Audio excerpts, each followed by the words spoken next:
Educational channel విద్యా ఉద్యోగ సమాచారానికి స్వాగతం. Daily GK and current affairs ఇవాళ 154 వీడియో మీకు అందించడం జరుగుతుంది. చాలా ముఖ్యమైన ప్రశ్నలు అయితే మీకు అందుబాటులో ఉన్నాయి.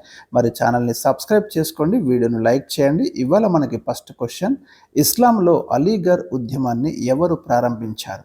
ఇది ఆధునిక భారతదేశ చరిత్ర నుండి తీసుకున్నటువంటి క్వశ్చన్. సాంఘిక మత సంస్కరణ ఉద్యమాలు అనే టాపిక్ నుంచి అయితే ఒక ఇంపార్టెంట్ ప్రశ్న అయితే పికప్ చేయడం జరిగింది. ఇక్కడ రెండు ఆప్షన్స్ మీకు ఉన్నాయి చూడండి, సర్ సయ్యద్ అహ్మద్ ఖాన్, మహమ్మద్ అలీ జిన్నా. రెండిట్లో రైట్ ఆన్సర్ అయితే మీరు ఎక్స్పెక్ట్ చేయండి.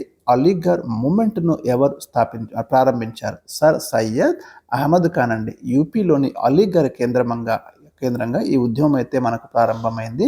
అలీగర్ ఉద్యమంలో ప్రధానమైనటువంటి కాన్సెప్ట్ ఏంటంటే ముస్లింలలో రాజకీయ చైతన్యం పెంచడం, సాంస్కృతిక పునరుజ్జీవనం కల్పించడం దీని యొక్క ప్రధానమైనటువంటి లక్ష్యాలు.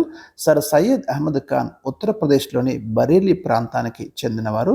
1875లో సర్ సయ్యద్ అహ్మద్ ఖాన్ అలీగర్లో మహమ్మదన్ ఆంగ్లో ఓరియంటల్ కళాశాలను ప్రారంభించడం జరిగింది.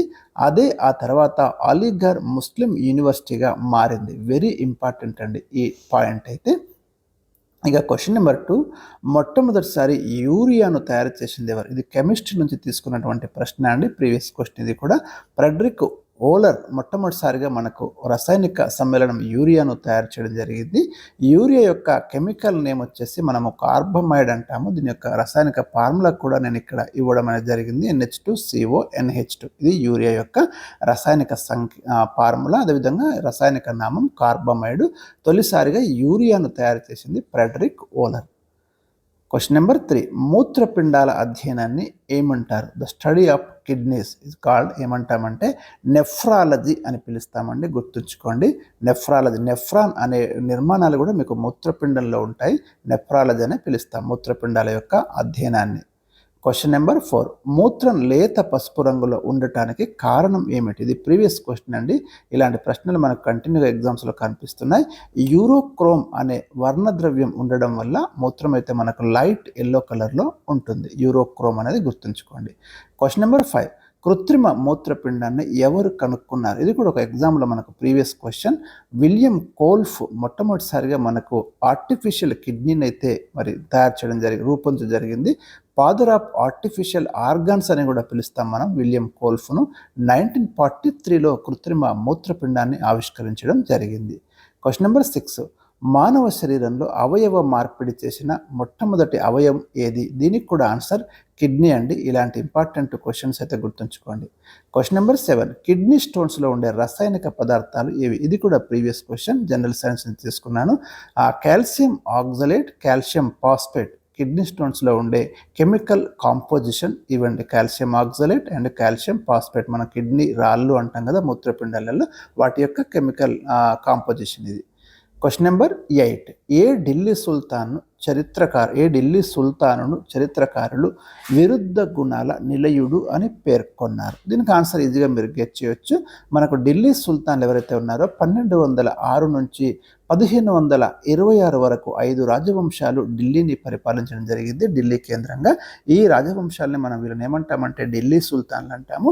అందులో ఒకటి తుగ్లక్ వంశం అండి. మనకు మొట్టమొదట బానిస వంశం, తర్వాత ఖిల్జీ వంశం, తర్వాత తుగ్లక్ వంశం, సయ్యద్ వంశం, లోడీ వంశం. ఈ 5 రాజవంశాలు మనకు ఈ పీరియడ్లో పరిపాలించాయి. తుగ్లక్ వంశంలో మహమ్మద్ బిన్ తుగ్లక్ ఒకరు. ఈయన కాలం మనకి 1325 నుంచి 1351 మధ్య. ఎందుకంటే మహమ్మద్ బిన్ తుగ్లక్ తీసుకున్నటువంటి నిర్ణయాలు అయితే కొన్ని చాలా అసందర్భంగా మరి విమర్శించేలాగా ఉంటాయి. రాజధాని మార్పిడి కావచ్చు, టోకెన్ కరెన్సీని ప్రవేశపెట్టడం కావచ్చు. కానీ చాలా తెలివైన వాడు మహమ్మద్ బిన్ తుగ్లక్. అందుకే నేను ఏమన్నారంటే విరుద్ధ గుణాల నిలయుడు అని పేర్కొన్నారు. చాలా డిఫరెంట్ క్యారెక్టర్ మీకు కనిపిస్తుంది ఇక్కడ. ఇతని యొక్క అసలు పేరు జునా ఖాన్ అండి, గుర్తుంచుకోండి. క్వశ్చన్ నెంబర్ 9, అద్వైత సిద్ధాంతాన్ని బోధించిన ఆదిశంకరాచార్యులు ఎక్కడ జన్మించారు? ప్రీవియస్ క్వశ్చన్ అండి ఇది. కేరళలోని కాలడి అనే ప్రాంతంలో జన్మించారు ఆదిశంకరాచార్యులు. అద్వైత సిద్ధాంతాన్ని బోధించాడు. ఇతని దృష్టిలో మోక్షం అంటే జీవాత్మ పరమాత్మలో విలీనం కావడం. క్వశ్చన్ నెంబర్ 10, శంకరాచార్యులు భారతదేశంలో ఎక్కడ తన మఠాలను నెలకొల్పారు? 4 ప్రధానమైన మఠాలను శంకరాచార్యులు ప్రారంభించడం జరిగింది.